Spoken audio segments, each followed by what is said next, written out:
Let's let's go. This is Grandpa's chicken salad roll, and it was delicious. Flour, corn flour, and some Old Bay seasoning. Mix that all up, and let's get some chicken into it. We'll deep fry that. Look at that. After about 10 minutes, beautiful. Get the bread roll going. Got these focaccia style bread rolls. And I'm going to put some garlic butter that I made in a previous video. And we're going to fry that up. It'll toast the bread and soften it as well. Some special hamburger sauce on top.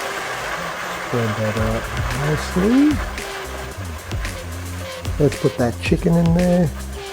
Some pasty cheese, tomato, some Cos lettuce, and a bit of mayonnaise on top, add a bit of extra flavour.